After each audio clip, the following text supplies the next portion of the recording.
Estamos en Groningen, al norte de Holanda, en diciembre de 1997. Huele a Navidad, pero no para todo el mundo. Mientras los ciudadanos piensan en regalos, vacaciones y cenas familiares, un centenar de peculiares visitantes se apresta a vivir una revolución del ajedrez. La Federación Internacional, FIDE, ha convocado un nuevo campeonato del mundo con 5 millones de dólares en premios. Habrá 6 eliminatorias a 2 partidas y una más a 4 para seleccionar al aspirante que retará al campeón Anatoly Karpov. Mientras el equipo de organizadores y árbitros prepara minuciosamente el circo del ajedrez, tableros, piezas, relojes, planillas para apuntar las jugadas, tableros electrónicos, etc., el ruso Kirsany Lyudinov, presidente de la FIDE, dirige la ceremonia de inauguración en un ambiente solemne y aparentemente relajado.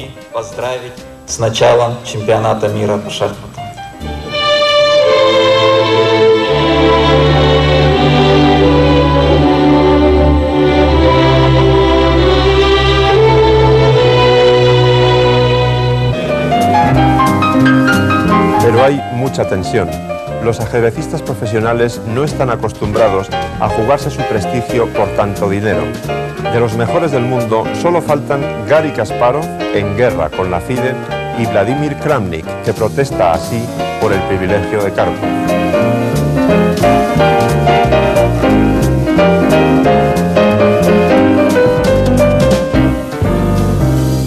Tras disputar 23 extenuantes partidas en 20 días, incluyendo varios desempates a ritmo rápido y con una tensión extrema, el indio Viswanathan Anand, de 28 años, ha superado a sus 96 rivales durante 3 semanas en las que cualquier error podía ser decisivo. Antes de ir a Groningen, yo creo que estuve bastante concentrado y disciplinado, dispuesto a luchar, algo así. Mientras que tengo esa actitud solo con algunos torneos, no se puede mantener para todo el año, es imposible. Así que la tensión te ayuda a mantener su concentración y las primeras horas son fundamentales. Yo normalmente desayuno tarde y después solo algo muy ligera para comida y voy por la partida. Mientras que si la partida empieza a las 3 o las 4, puedo comer bien e incluso tomar una siesta para estar muy fresco durante la primera hora o incluso las primeras 2 horas. Y eso es una ventaja para mí si las partidas empiezan tarde. Pero en general lo que intenté hacer es estar muy enérgico en las primeras 2 horas. La verdad es que si antes de empezar, si solo intentas pensar un error puede ser grave, un error puede ser decisivo, entonces vas a cometer este mismo error. Yo creo que el mejor que puedes hacer es jugar con una actitud fatalista, pero determinado a ganar. Es decir, juegas todo lo que puedas, pero si ocurre, porque no se puede evitar los errores. Y hay que esperar que tu error no sea el último. Yo creo que la manera mejor es recordar que en las primeras rondas no hay tanto dinero, entonces los errores no son tan graves. Y en las últimas rondas los errores son graves, pero hay mucho dinero en cualquier caso. Entonces algo así. Se puede hacer trucos para no ponerse muy tenso. Pero la verdad es así. En las primeras rondas ningún error es tan grave realmente. Y una vez que estás en la 4ª o la 5ª ronda, pues tendrías bastante pasta una vez, de cualquier modo.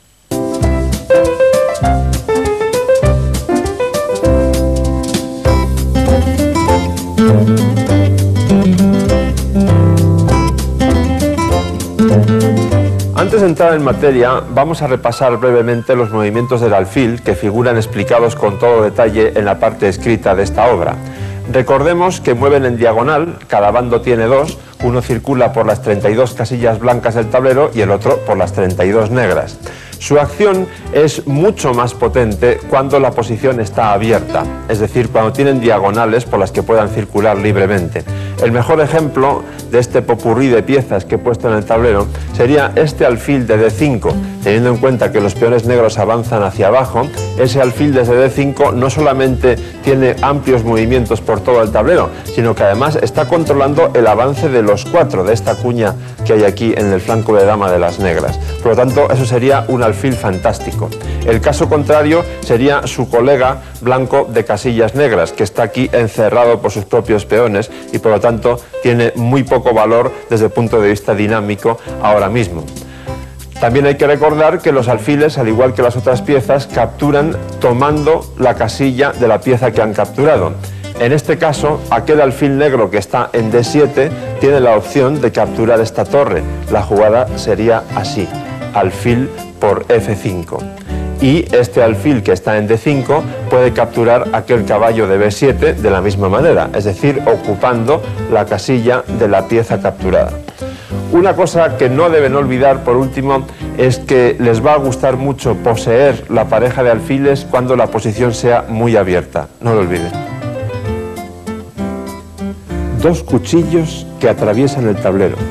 Es una expresión muy oída con respecto a la enorme potencia de un par de alfiles en una posición muy abierta, sin peones bloqueados. Ustedes ya saben que los alfiles se mueven en diagonal y que cada uno de ellos siempre se desplaza por casillas del mismo color. Es decir, cada uno de ellos solo puede recorrer la mitad de las casillas del tablero. Por ejemplo, en esta posición, si eliminásemos este alfil de C5, sería imposible dar jaque mate al rey negro porque sería como tener una bicicleta con una sola rueda. Ahora bien, si tenemos los dos alfiles en perfecta coordinación, sí es perfectamente posible dar jaque mate al rey negro. Como ven, el rey defensor está arrinconado, el rey atacante le corta el paso en horizontal y, muy importante, este alfil de C5 le corta la retirada por F8, es decir, el rey negro solo puede moverse en este rinconcillo. La primera jugada es dar jaque con el otro alfil, solamente le queda una casilla al rey en H8 y a continuación el alfil que estaba ejerciendo la función de cortar la retirada en F8 da la puntilla en D4. En este caso la bicicleta tenía dos ruedas. Hemos visto cómo dos alfiles pueden dar mate a un rey solo, pero ahora vamos a ver cómo dos caballos no pueden hacerlo. Ustedes recordarán que había una posición muy parecida a esta, solo que donde están los dos caballos había dos alfiles. Vamos a intentar dar mate al mismo rey colocado en la misma situación. Lo primero que habría que hacer sería cortarle la retirada por F8. Por lo tanto, una jugada lógica, la más lógica, sería caballo E6. El negro no tiene elección. Ahora maniobramos con el otro caballo para acercarlo a la zona del supuesto mate. El rey negro sigue sin tener elección, el caballo sigue acercándose, rey H8 y con esta jugada acabamos de cortarle la retirada por G8, pero desgracia, este rey ahora está ahogado. La ventaja de dos caballos no sirve para nada porque cualquier movimiento del rey sería ilegal. Es decir, los dos caballos no pueden dar mate contra un rey solo, pero aquí viene una curiosidad increíble. Supongamos que en esta misma posición las negras tuvieran un peón en A3 a punto de coronar en A1. A primera vista ustedes dirán, en ese caso las negras van a ganar porque ese peón se va a convertir en una dama. Pues ocurre precisamente lo contrario. Paradójicamente ese peón es el que acarrea la derrota de las negras. ¿Por qué? Porque en esta posición las negras ahora no estarían ahogadas, puesto que aunque el rey no puede moverse, sí puede moverse el peón. Este caballo vendría aquí, el peón se convertiría entonces en una dama al coronar en la casilla A1 y en ese mismo instante, justo cuando las negras parecen felices porque tienen una dama, este caballo da jaque mate en F7. Sin duda alguna, el peón de A3 era un espía infiltrado. El alfil suele ser superior al caballo en las posiciones abiertas, no bloqueadas. Un buen ejemplo es esta que tenemos en el tablero. En principio, esta posición no tendría que tener ningún problema para las negras, quiero decir, sería tablas claras si este caballo estuviera bien colocado, por ejemplo en la casilla E6 o en alguna de estas. Sin embargo, en esta posición concreta las negras están perdidas, porque las blancas disponen de este golpe formidable, alfil B4, después del cual ese caballo está completamente encerrado. El alfil tapa las salidas por A3 y por C3, y también la posible retirada por D2 está doblemente cubierta por el alfil y por el rey. Y las negras quedan impotentes para hacer nada. Por ejemplo, si intentan acudir en socorro con su rey, es demasiado tarde. El rey blanco amenaza al caballo y la partida se ha terminado porque la ventaja de las blancas sería decisiva. De lo que se deduce que jugar los caballos por los rincones no es una buena política. Y ahora vamos a ver el caso opuesto al anterior. En una posición bloqueada, el caballo suele ser bastante superior a un alfil. Fíjense en esta. Ese alfil de C8 está entorpecido por sus propios peones, bloqueados en casilla blanca. Y las piezas blancas ganan con una jugada evidente. Caballo C5 y la victoria está garantizada porque ese caballo está cortando todos los posibles movimientos del alfil. Como en el ejemplo anterior, el rey defensor puede intentar acudir en socorro de su pieza encerrada, pero el rey atacante se acerca por el otro lado y procede a capturarla en la jugada siguiente. En este caso, ese alfil no solamente no era un cuchillo, sino ni siquiera llegaba a la categoría de palillo. Creo que, en términos matemáticos, el alfil es más fuerte que el caballo. Pienso que, a la hora de valorar las piezas, debemos dar al alfil una cierta ventaja. Fischer daba al alfil 3.25 frente a 3 del caballo, y yo le doy 3.15 al caballo y 3.20 al alfil. Es un hecho que en muchas posiciones el alfil es más fuerte. Sin embargo, el caballo lo supera, especialmente en los finales, cuando se tiene una estructura de peones muy cerrada, donde el alfil no maniobra bien porque se lo impiden sus propios peones o los del oponente.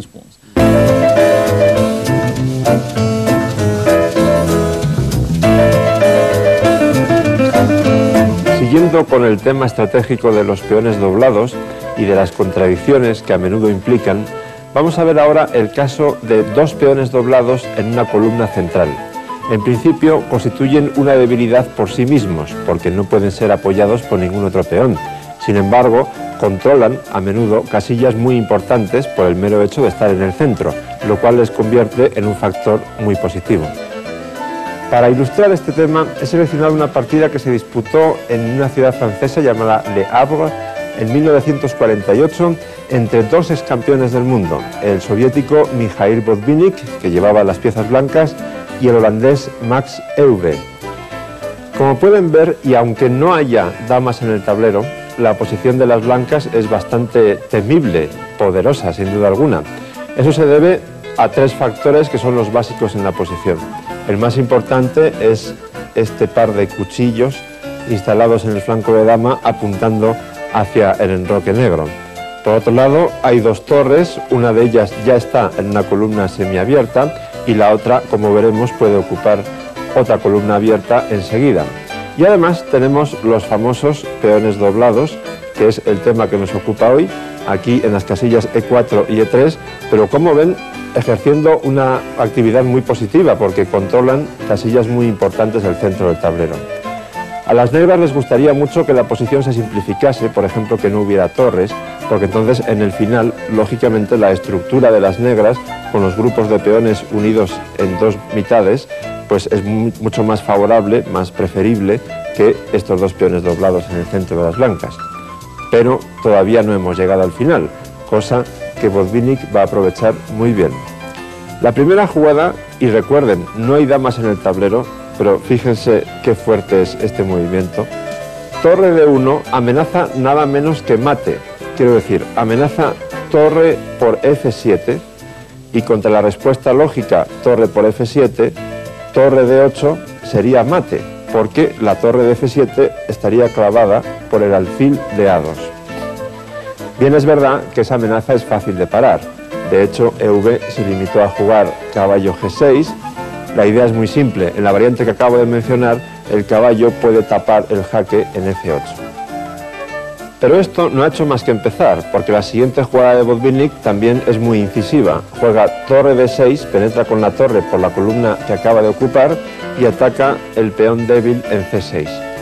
Claro, para las negras sería francamente feo defender ese peón con el alfil en B7, sobre todo porque entonces la torre blanca penetraría en D7. Sin embargo, EV encuentra un recurso para hacer eso de manera activa. Primero juega alfil A6, atacando a la otra torre.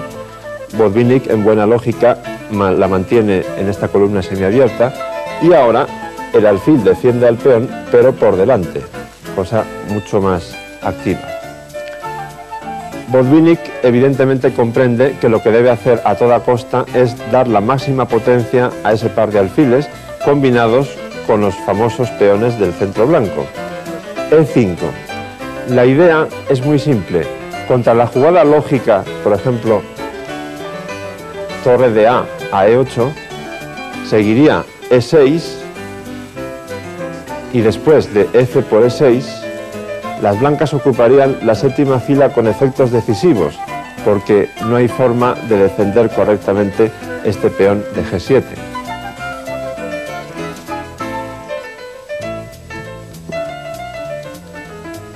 Por lo tanto, después de la jugada E5, las negras tienen que hacer otra cosa. Caballo E7, con la idea de ir hacia esta casilla D5. Cosa que las blancas evitan utilizando el otro peón doblado. Ahora ven ustedes la enorme utilidad de este esquema de peones, al menos en esta partida concreta. Ahora, como las blancas pretenden ocupar la séptima fila con torre D7, EV contestó con C5. No le importa que Botvinnik capture ese peón de B6, porque lo que quiere conseguir a cambio es instalar el alfil en C6, atacando el peón de E4 y consiguiendo una posición bastante sólida para las negras. Botvinnik, sin embargo, tiene otras ideas. En lugar de capturar directamente ese peón, lo que hace primero es E6, siempre con la idea fija de dar la máxima potencia al par de alfiles instalados detrás en el flanco de dama. Por supuesto, sería muy malo jugar F por E6, aquí sí que me atrevo a ser categórico y establecer un dogma, porque después de torre por E6, fíjense qué posición más terrible. La torre no solamente amenaza el caballo, sino que cualquier movimiento que haga sería un jaque descubierto del alfil sobre el rey negro. Por lo tanto, aquí las negras estarían prácticamente perdidas, no tendrían solución. Sin embargo, EV, con buen criterio, evita que la posición se abra todavía más de esa manera y juega F5. Ahora, Botvinnik considera que ya es el momento oportuno de capturar el peón de B6. Amenaza el alfil, EV contesta con lo que tenía previsto, es decir, coloca el alfil en C6, ocupando la gran diagonal, que además ahora hay que tener en cuenta que la acción del alfil coincide con la del peón en F5, en la presión sobre E4. Sin embargo, lo que EV no había previsto es esta combinación no muy difícil, pero sí muy elegante. Torre por C6, caballo por C6, no hay otra jugada razonable. Una vez más, los peones y los alfiles están perfectamente coordinados. E7, jaque descubierto con el alfil. Única jugada razonable, torre F7. Y es posible que EV hubiera visto esto, pero lo que se le escapó es la siguiente jugada, que no es la evidente alfil por torre, que sería buena, pero hay una mucho mejor. Botvinnik debió hacerse el siguiente razonamiento. ¿Cuál es la principal debilidad de las negras? En la octava fila de las blancas, es decir, la primera de las negras, solamente aquella torre de A8 está evitando que este peón corone. Ahora bien, si jugamos alfil D5, que es lo que hizo Botvinnik, se ataca el caballo, que está clavado sobre la torre de A8, y ante la defensa lógica, o casi la única que existe, torre C8, seguiría alfil por C6, La torre no puede capturar el alfil, so pena de permitir la coronación del peón de E7, la otra torre está clavada y por lo tanto las negras carecen de recursos y abandonaron. Resulta importante resaltar que a partir de ese par de peones centrales aparentemente tan feos, Botvinnik creó una de esas partidas que producen orgullo en cualquier aficionado. Vamos a olvidar de momento el tema de los peones doblados para estudiar otro muy distinto, el de peones defendidos entre sí y avanzados en el centro. Esta posición corresponde al torneo de Moscú de 1925. El jugador de las blancas era casi un desconocido, Berlinski, pero conducía a las negras el gran maestro polaco Akiva Rubinstein, uno de los mejores ajedrecistas de la primera mitad del siglo XX. Como pueden ver, las negras tienen una muy fuerte estructura de peones centrales, pero deben tener cuidado sobre cómo proceden a abrir la posición, porque según cómo lo hagan puede haber un efecto boomerang basado en que la posición de este rey negro en G7 pues también es bastante vulnerable, está poco protegido. Además, las blancas, en apariencia, tienen todo bajo control, porque si estamos diciendo que el punto crucial es E4, vamos a contar cuántas piezas blancas controlan ese punto y veremos que son 6. Las dos torres, el caballo, este peón de D3, el alfil en D5 y la dama desde el punto B1. Si contamos después cuántas piezas negras apoyan esa posible ruptura en E4, veremos que solamente hay 5. Los dos caballos, las dos torres y este peón de F5. En buena lógica, parece que Rubinstein debería primero maniobrar para ver cómo puede conseguir hacer esa ruptura en E4 en condiciones favorables. Sin embargo, ¿cuál creen ustedes que fue la próxima jugada de Rubinstein? Fue precisamente E4. Eso se basa en un truco táctico.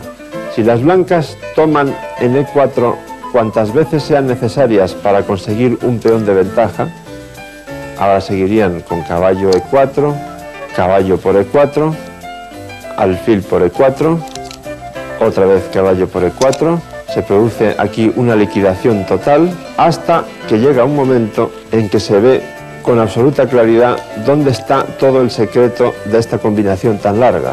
Alfil F5 y las blancas pueden rendirse porque la torre está clavada, la dama está por detrás y no hay solución. El pobre Berlinski comprobó entonces con amargura que todo su laborioso trabajo profiláctico para evitar que las negras rompiesen en E4 no había servido para nada.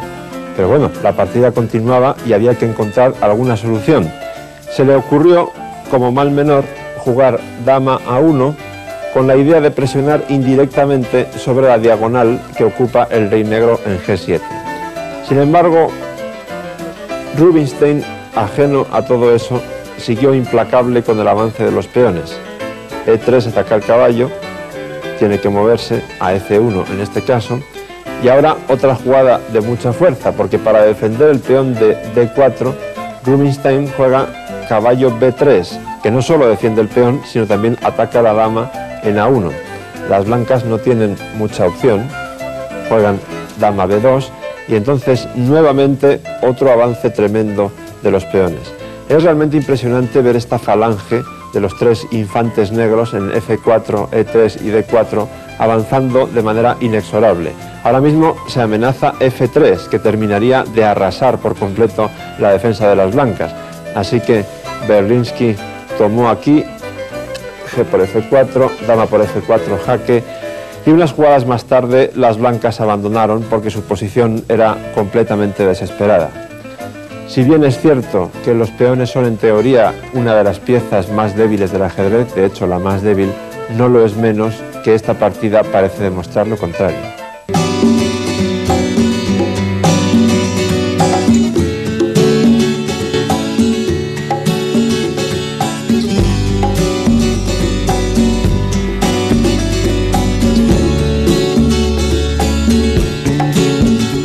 India fue la cuna del ajedrez hace 15 siglos por lo menos. En eso están de acuerdo casi todos los historiadores. Estas piezas que tengo aquí son mucho más tardías, fueron talladas en madera en el siglo XVIII en la isla de Bali, que hoy pertenece a Indonesia. Lo curioso es que los peones blancos son monos y los negros demonios, y representan las luchas que se reflejaban en esas antiquísimas epopeyas indias, el Mahabharata y el Ramayana. Queda claro que India es un país fundamental en la historia del ajedrez y que merecía tener un gran campeón. Ahora ya lo tiene. Se llama Visvanathan Anand y está considerado como uno de los mayores talentos naturales que ha dado el ajedrez en más de 15 siglos de historia. Resulta muy curioso recordar cómo Anand desarrolló ese talento. De niño solía acudir a un club de ajedrez de Madrás, en el sureste de la India, y allí jugaba partidas rápidas de 5 minutos por bando. Pero como solo tenían un reloj, el vencedor seguía jugando y el perdedor tenía que hacer una cola muy larga, a veces de más de 1 hora, para poder volver a jugar. De esa manera, obligado por las circunstancias, Anand tuvo que desarrollar unos reflejos impresionantes que hoy le permiten ver jugadas geniales en décimas de segundo. Vamos a ver una partida jugada en el torneo de Reggio Emilia, al norte de Italia, en 1988, entre las dos jóvenes estrellas más brillantes de aquella época. Con blancas, Vasily Ivanchuk, un ucranio que, si no fuera por sus nervios explosivos, seguramente hubiera sido campeón del mundo. Con negras, Visvanathan Anand. Ivanchuk empezó el juego con E4 y Anand contestó con E5 y se planteó la defensa Petrov. Como ven, es una apertura simétrica de momento.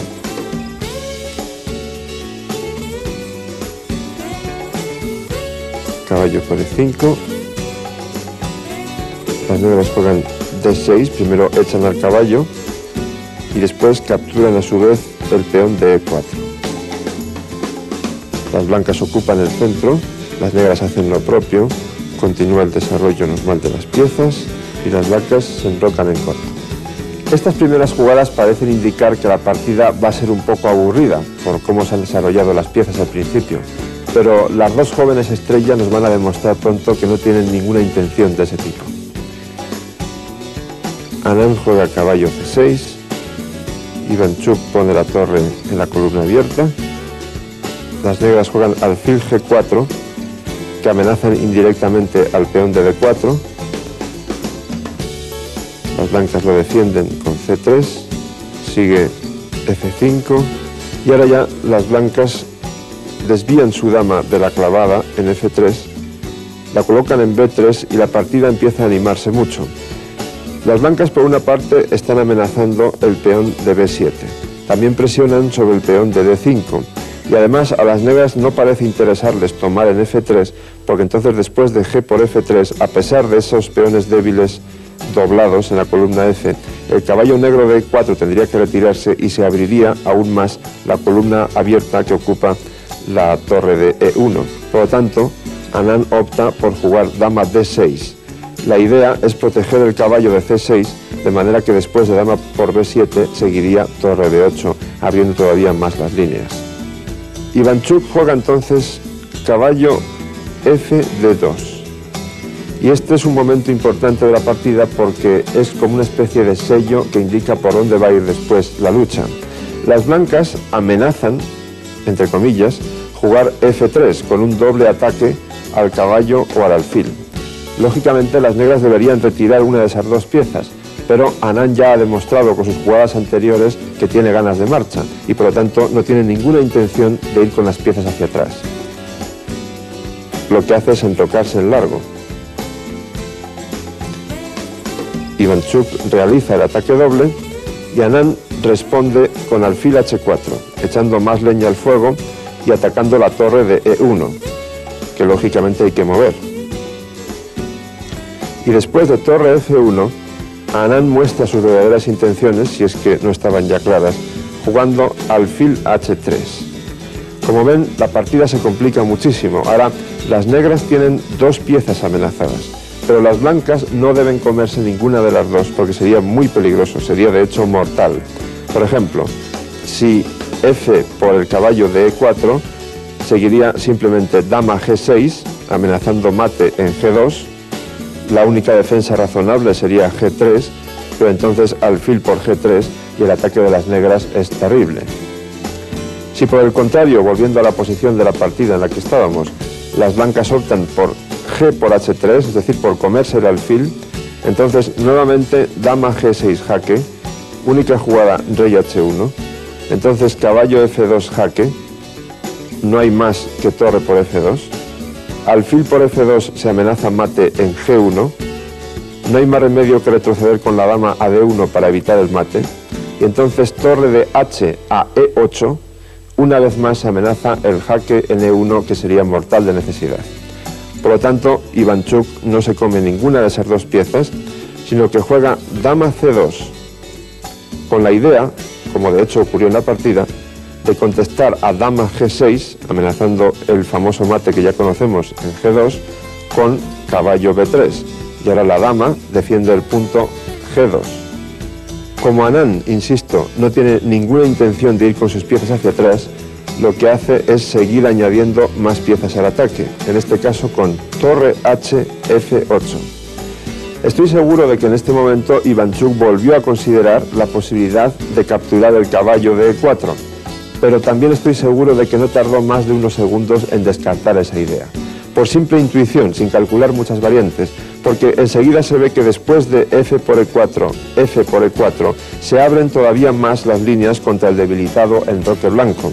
El alfil quedaría atacado, no podría ir a E2 por el mate en G2, podría ir tal vez a B5, pero por ejemplo A6, preguntándole al alfil qué va a hacer, sería suficiente para que las negras mantuvieran un ataque tremendo, posiblemente ganador. Por lo tanto, Ivánchuk decide con buen criterio proseguir con el desarrollo de sus piezas. Juega caballo A3. Y Anand se mantiene en sus 13 y echa todavía más leña al fuego, colocando la última pieza que queda, la torre que estaba en D8 un poco pasiva, la coloca en E8, en una posición muy activa, ocupando la columna abierta. Y aquí llegamos al momento clave de la partida. Ivánchuk, como he dicho antes, tiene un sistema nervioso explosivo. Es probable que en este momento no pudiera mantener la serenidad, porque si se hubiera mantenido fiel a su plan inicial, es decir, seguir desarrollando las piezas a una costa de que Anand le esté entregando o ofreciendo regalos y sacrificios que él no acepta, en ese caso Ivánchuk tal vez hubiera ganado esta partida. Lo correcto aquí era, insisto, mantenerse fiel al plan y jugar alfil F4 para comunicar las torres en la primera fila y de paso amenazar caballo B5. Fíjense que el caballo en B5 y el alfil en F4 coinciden en su acción sobre el punto C7. Eso hubiera dado con toda probabilidad una muy buena posición de las blancas.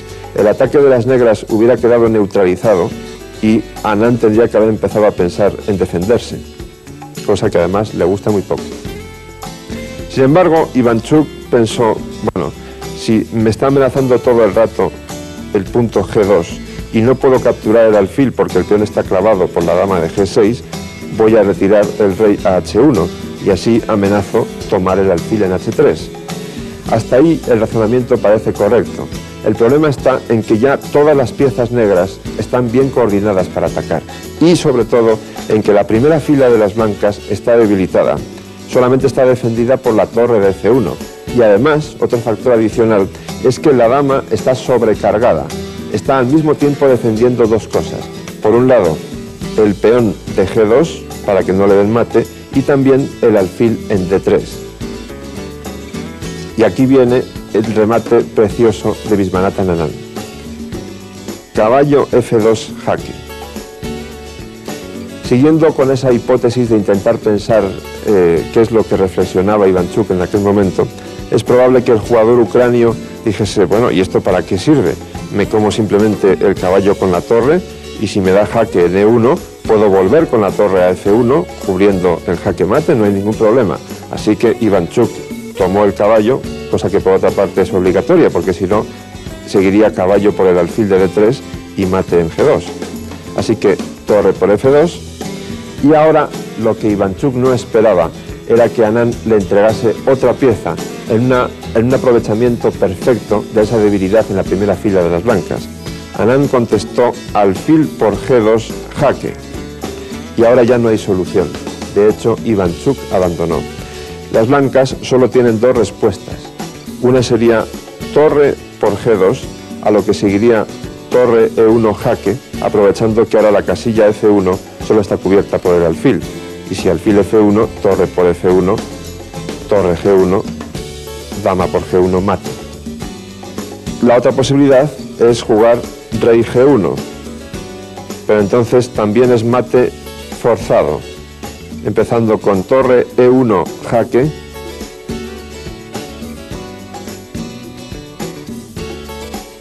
torre por F1, alfil por F3 jaque descubierto. No hay más remedio que jugar alfil G5, que en realidad solo sirve para prolongar la agonía, porque después de dama por G5 solo queda dama G2, dama por G2, jaque mate. Para que una partida sea muy bella, tienen que colaborar ambos jugadores. En este caso eran dos grandes talentos y el resultado ha sido fantástico.